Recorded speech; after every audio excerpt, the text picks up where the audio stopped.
Our discussions today take place as the UK prepares to leave the European Union, while Ireland remains a fully committed member and will participate in the upcoming negotiations as one of the European Union 27 member states. So although our paths may be diverging in terms of the European Union, our common interests remain, and we are fully committed to working together on them.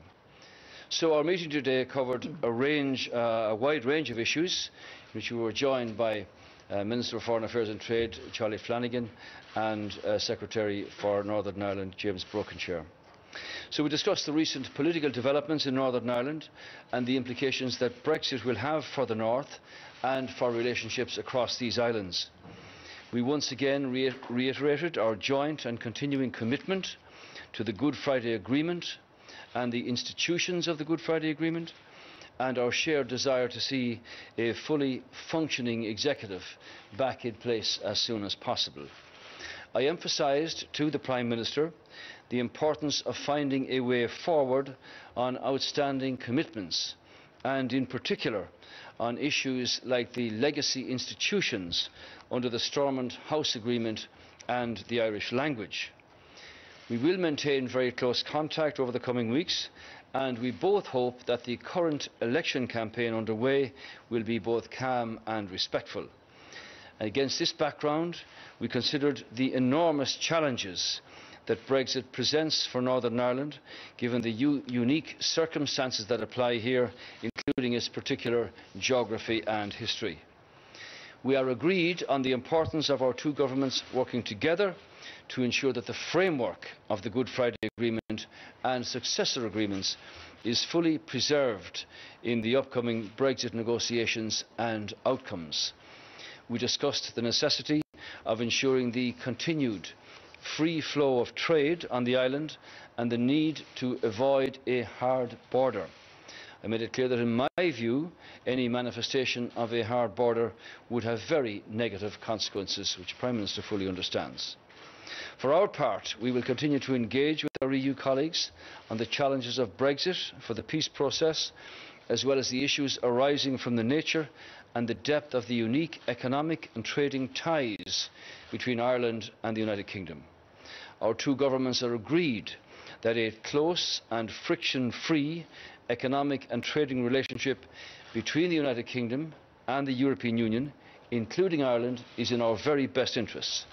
And as the UK prepares for its formal notification under Article 50, we want to see that these deep trading ties between our two countries are recognised and facilitated. That will continue to be an absolute priority for my government, not just in our discussions with the British government, but also with our EU partners as we prepare for the negotiation process on the EU side of the table. Prime Minister May and I also took the opportunity today to reaffirm our commitment to maintaining the common travel area so important for our people on both sides, and we agreed to continue working together to this end. Our discussions also touched on the importance of our future cooperation in key areas like agriculture and food, energy, security, criminal justice, education and culture. So I want to thank you, Theresa, Prime Minister, for our meeting today. We identified a number of areas where we have further work and much further work to do together.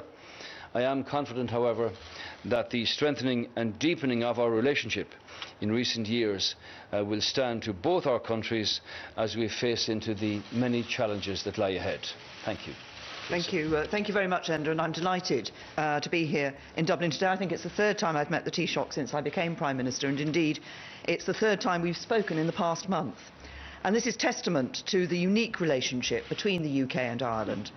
Family ties and bonds of affection unite our two countries, and I'm personally committed to strengthening our relationship as the UK prepares to leave the EU.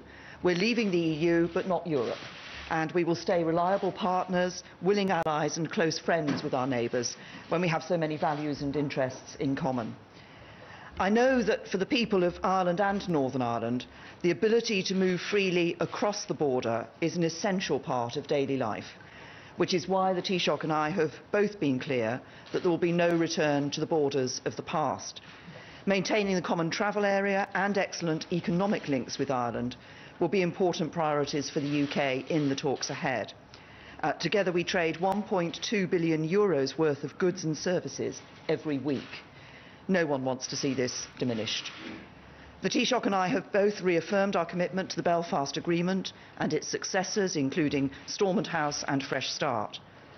An explicit objective of the UK Government's work on Brexit is to ensure that full account is taken of the particular circumstances of Northern Ireland, and I'm pleased that already our European partners have demonstrated a clear understanding of the acute need to find a solution for Northern Ireland and Ireland, so that thousands of our citizens can continue to move freely across Ireland every day.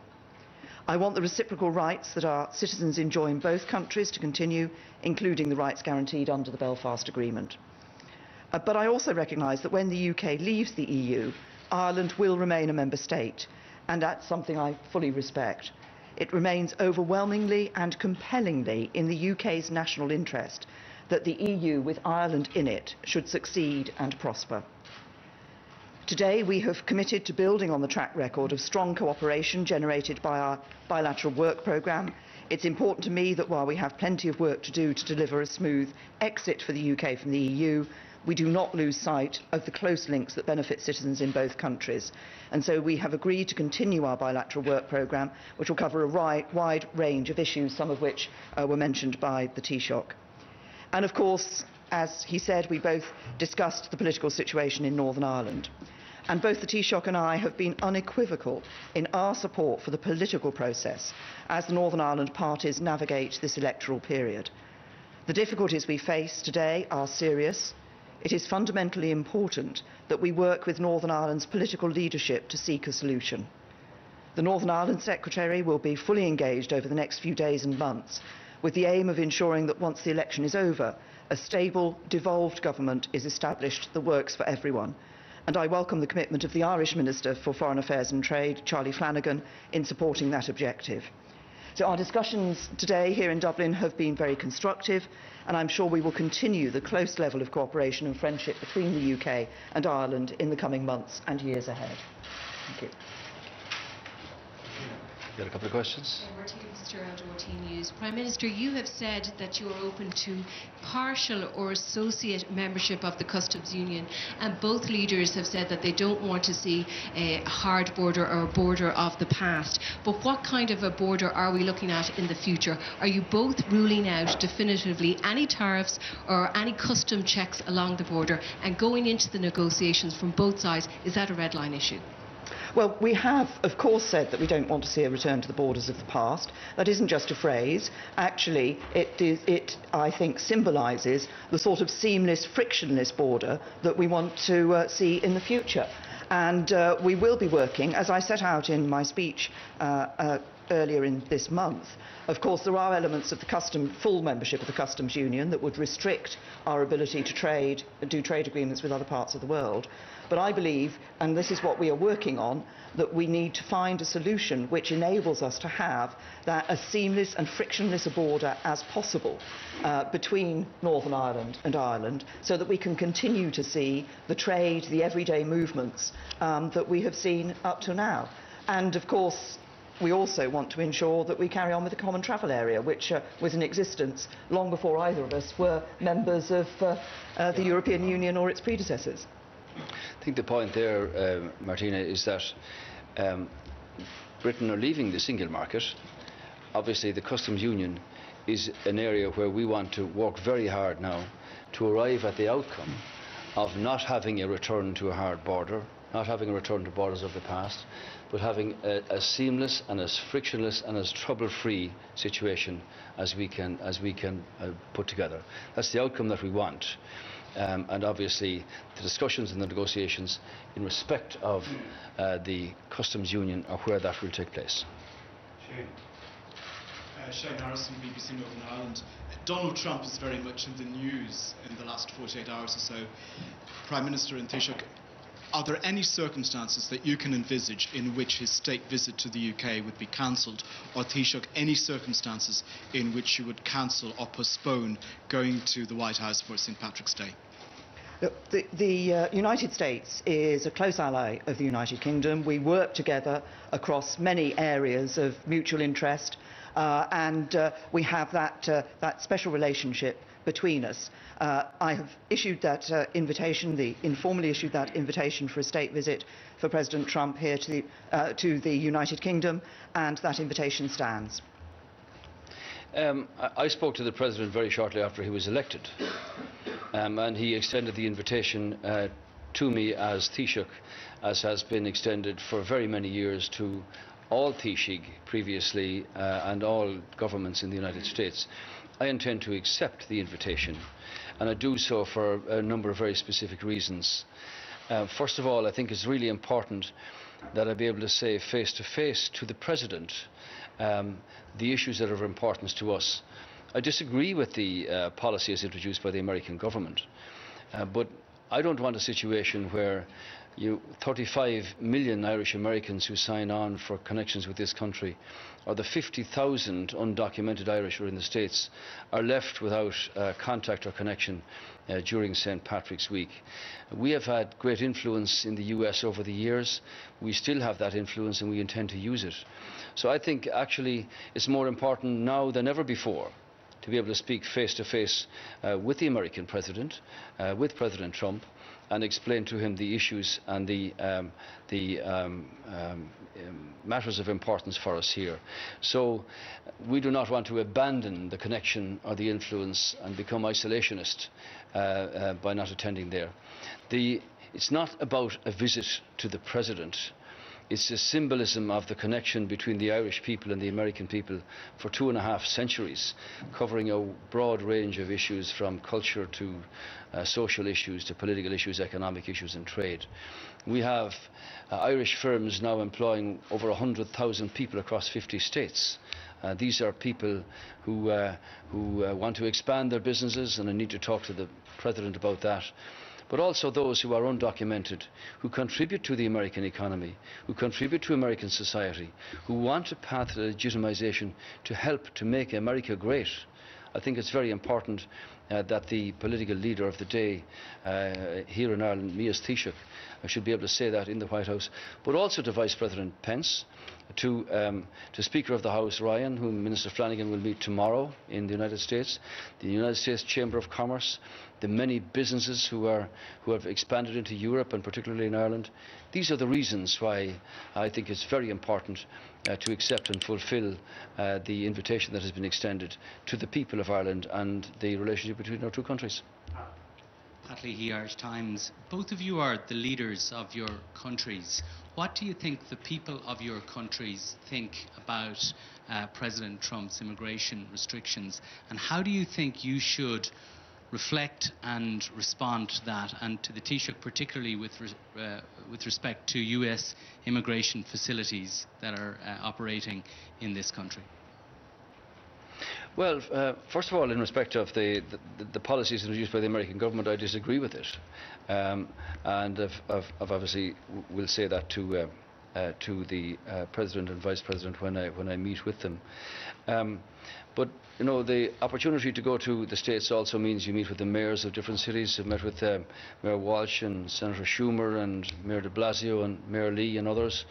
These are important engagements, Pat, in respect of our Irish people. I might say that in respect of the immigration reform, I've always argued for this very strongly, for free trade and for the development of Irish-US relationships. So we want to understand as well that I've asked for a complete review now of the pre-clearance facilities here in Ireland in respect of the 3 departments that are dealing with this, so that we can be absolutely clear of the importance of it. And I would say that it's important to remember that pre-clearance in Ireland here has been of enormous convenience to over 1.2 million people. In terms of efficiency, in terms of economics and all of that. So these are issues that we're happy to negotiate upon. What do you think of the American President? This is a man who's elected now by votes of the American people, who is now implementing what he said he would do for the last 2 years. I don't agree with this particular policy, and will give my reasons for that when I talk to him. But in respect of our own connections with the United States, I think it's important to keep that contact very much alive, more so now than ever before. Yes, and in relation to the policies that have been announced by the United States, the UK takes a different approach. You know, I was Home Secretary for 6 years. At no stage did I introduce those sorts of arrangements. So obviously, President Trump has been elected by the people of the United States, as the Taoiseach said. He is now moving to put into place what he had said that he would do. But we have a different approach to these matters in the UK.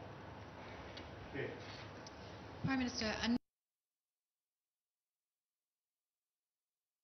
number of Conservative MPs have said that to ban Donald Trump from a state visit to the UK would be pathetic megaphone diplomacy. Would you agree with that? And if I may, what do you say to MPs who vowed to block you from triggering Article 50 against the will of the British people? Well, on the first thing, I mean, I answered the question earlier, and I made clear that the invitation for the state visit to President Trump stands. On the second question, obviously the debate on Article 50, the bill to give the government the power to trigger Article 50, will start tomorrow with second reading in the House of Commons. I think my message to people is very clear. The people of the United Kingdom voted on the 23rd of June last year. They voted in a referendum that was given to them overwhelmingly by Parliament, by 6 to 1. The Parliament voted to give the people the decision as to whether we should stay in the European Union. The people spoke in that vote. The majority voted for us to leave the European Union. I think it is now the job of the government to put that into practice. And I think I hope when people come and look at the Article 50 bill, they will recognise that it's a very simple decision. Do they support the will of the British people or not?